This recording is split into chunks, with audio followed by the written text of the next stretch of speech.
Bonjour et bienvenue dans Plein Éther, votre émission consacrée à l'agriculture en Dracénie. Aujourd'hui, nous allons à la rencontre de Michel, qui va nous présenter ses ruches et sa production de miel à l'orgue, au domaine de la Martinette. Je vous emmène à la découverte de son exploitation.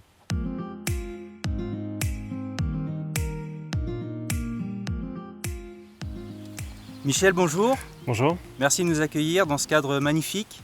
Merci, bienvenue au domaine de la Martinette. Merci. Est-ce que vous pouvez nous faire un petit historique du domaine ? Oui, bien sûr. Alors, c'est un domaine qui existe depuis 1620, donc il y a déjà plus de 400 ans. Et en 2011, suite au rachat par les nouveaux propriétaires, ils ont en fait découvert d'anciennes ruches ancestrales sur le domaine et ils ont décidé de faire revivre cette tradition millénaire avec des apiculteurs locaux de la région et faire perdurer la tradition du miel au domaine. Donc vous possédez des ruches ici sur place ? Alors il y a des ruches ici qu'on voit derrière nous, donc ça c'est les ruches du château. Et ensuite il y a d'autres ruches qui sont autour de la mielerie, autour du domaine, qui sont déplacées en fonction de la floraison des fleurs. D'accord. Et combien vous en possédez ici ? Alors ici c'est une toute petite quantité, là il y a 11 ruches. Oui. Et après il y a des centaines de ruches sur différents terrains qui sont éparpillées et qui sont déplacées au fil de la floraison des fleurs. D'accord. Et vous faites aussi les transhumances ? Exactement, voilà, en fait on va déplacer les ruches environ tous les 2-3 semaines en fonction de la floraison des fleurs. Donc ils vont être mis sur un terrain au moment de la floraison, les abeilles vont butiner, donc on va récupérer le miel. Et ensuite la nuit on va mettre les ruches sur notre camionnette et les déplacer sur un autre terrain. Et ensuite les abeilles vont se réveiller et commencer à butiner d'autres fleurs dès que ceux-ci seront en floraison. Donc est-ce qu'on peut rentrer dans le vif du sujet ? Vous pouvez m'accompagner pour voir les ruches ? Bien sûr, avec plaisir. Allez, c'est Oui. parti.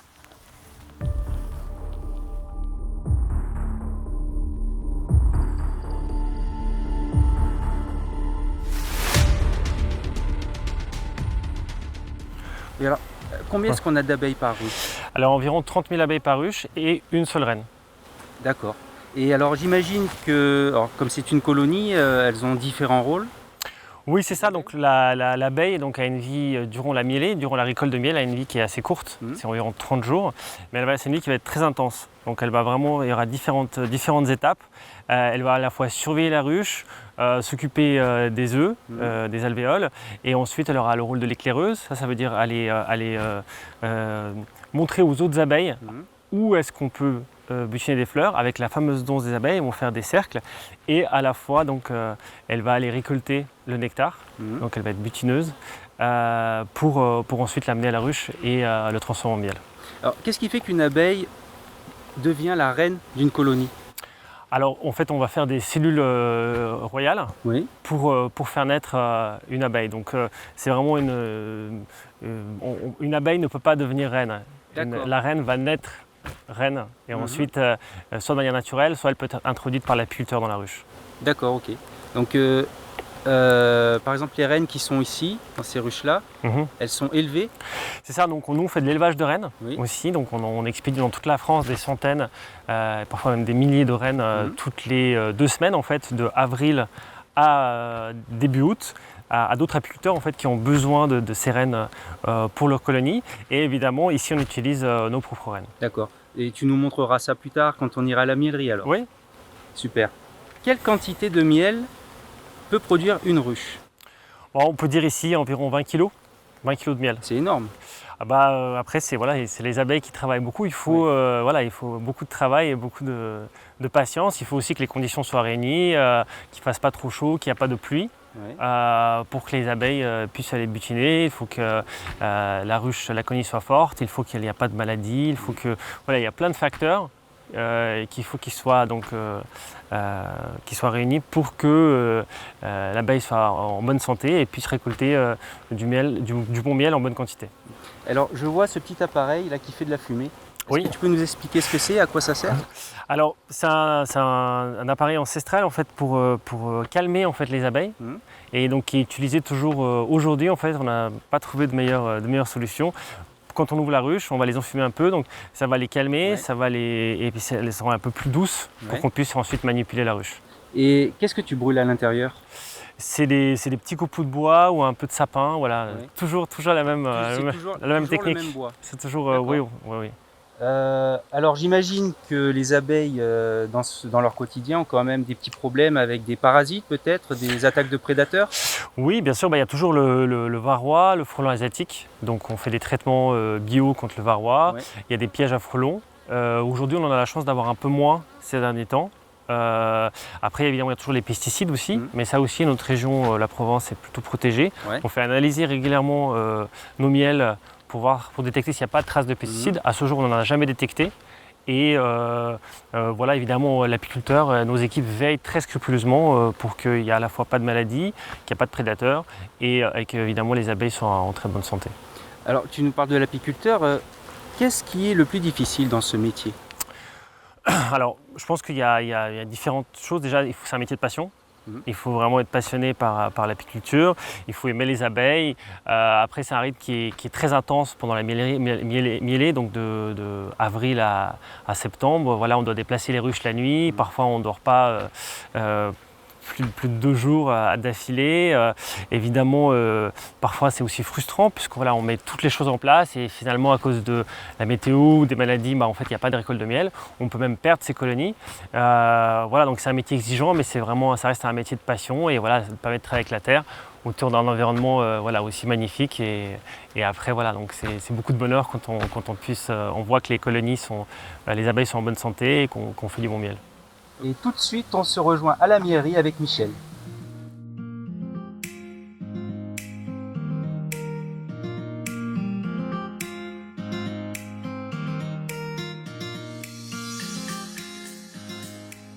Alors voilà Michel, on se retrouve dans ta miellerie Oui. et avec un objet un peu particulier. Est-ce que tu peux nous expliquer ce que c'est? Alors c'est une feuille de cire gaufrée en fait qu'on va utiliser pour mettre dans les cadres, donc dans les ruches, et c'est avec cette cire gaufrée que les abeilles vont pouvoir construire par-dessus les alvéoles. En fait, on va leur faciliter le travail et donc c'est une partie très importante puisque c'est un peu les fondations de la ruche. Donc c'est très important que la cire soit d'une très bonne qualité, qu'il n'y a aucun produit chimique.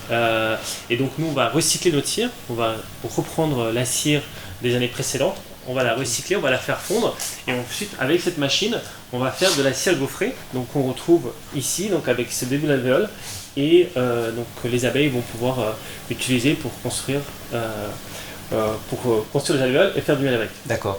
C'est un produit que tu utilises uniquement toi ou est-ce que d'autres personnes en ont besoin aussi? On propose aussi cette cire à d'autres apiculteurs.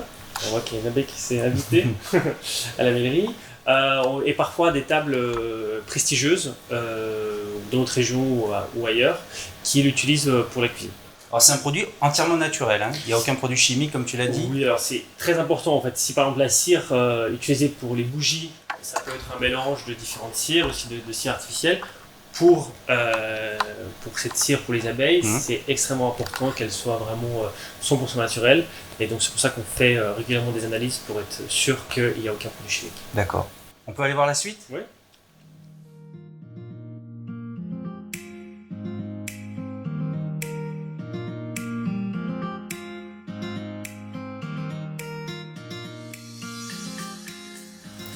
Alors là, Michel, on se trouve devant un endroit un peu particulier. Qu'est-ce qu'il y a derrière cette porte? Alors on a une partie qui est dédiée donc à l'élevage de rennes, donc elles sont élevées sur des terrains, donc c'est une fécondation naturelle. Et ensuite en fait donc on va préparer ici l'expédition des rennes à d'autres apiculteurs. En fait on a des apiculteurs partout en France qui passent des commandes et ensuite donc on va prendre une reine d'abeille qui est essentielle donc à la vie de la ruche puisque c'est elle qui va pondre les œufs et faire perdurer la colonie. Donc on va mettre cette abeille cette reine dans une cagette, donc comme celle-ci, avec quelques abeilles en fait, qu'on appelle la cour. Et ensuite, elles sont expédiées dans toute la France par la poste à d'autres apiculteurs en fait, qui vont l'introduire dans leur ruche. D'accord. Et qu'est-ce qui différencie une reine d'une abeille ouvrière? Est-ce qu'on peut faire la différence? Oui, bien sûr, elle sera plus grande. En général, on va la marquer avec un petit point dessus pour la reconnaître. La couleur va correspondre à l'année de sa naissance. Donc, une reine peut vivre de 3 à 5 ans. Alors que l'abeille, elle sera plus petite et elle a un cycle de vie qui est beaucoup plus court. On parle de 30 jours. Et elle ne va pas pondre des œufs, donc elle va vraiment occuper les différentes fonctions au sein de la ruche. Donc sans reine, pas de colonie, sans colonie, pas de miel. Oui, c'est essentiel que la reine soit effectivement en bonne santé, qu'elle a été élevée dans des très bonnes conditions, ce qu'on essaie de faire. Et ensuite, si donc la reine est de bonne qualité, elle va pouvoir bien pondre des œufs de qualité et la colonie va perdurer. D'accord. Et est-ce qu'on peut aller voir comment se passe l'extraction? Très bien, on va descendre pour voir c'est l'extraction.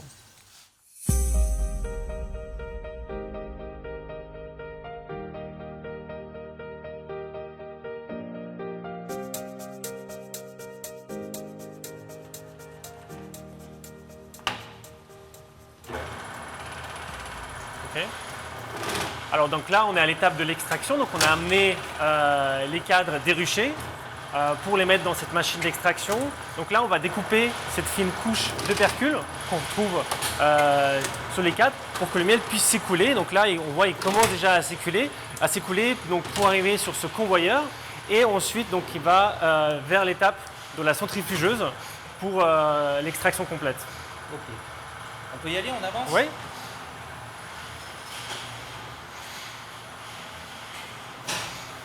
Voilà. Ah oui. Donc là, on va commencer à remplir cette centrifugeuse avec les cadres. Donc une fois qu'on aura suffisamment de cadres pour les différentes étapes, et on va passer à cette étape-là.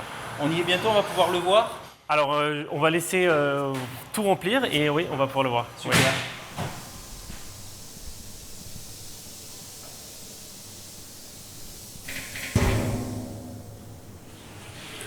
Donc là, on va voir l'étape de la filtration. Oui, c'est ça. Donc c'est la dernière étape avant la mise en feu. Donc on va enclencher la pompe. Ouais. Et donc là, le miel va être aspiré dans, dans ce premier filtre pour donc une toute dernière filtration.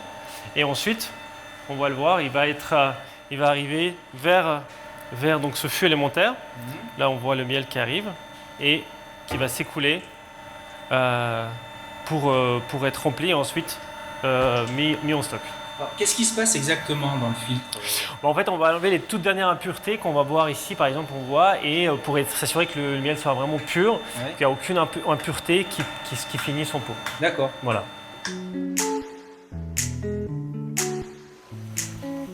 Donc là, on se trouve dans le local pour la mise en pot. Voilà, donc ça, c'est donc la machine de mise en pot qui peut faire jusqu'à 1000 pots par minute. Donc, on va choisir un miel, par exemple le miel de lavande. On va le préchauffer très légèrement dans ce bac, en fait, s'il est cristallisé. S'il est déjà liquide, et on n'a pas besoin de le faire. Et ensuite, on va, donc, selon les besoins, selon les commandes, on va faire donc, la mise en pot avec cette machine. Et on peut voir l'opération de mise en pot? Oui, bien sûr.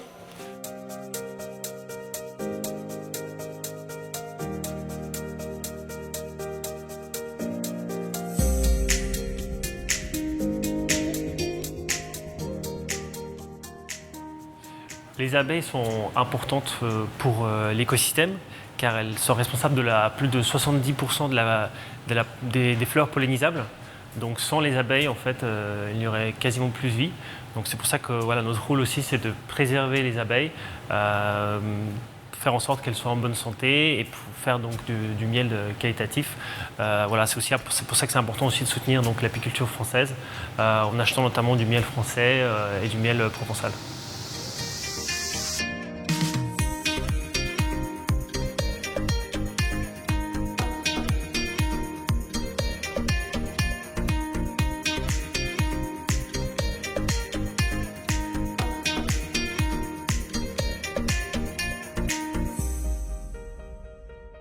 C'est la fin de Planète Terre. On remercie Michel pour son accueil, sa gentillesse et sa générosité. Pour ma part, je vous donne rendez-vous le mois prochain à la découverte d'un tout nouveau lieu. Et d'ici là, n'oubliez pas de prendre soin de la planète Terre.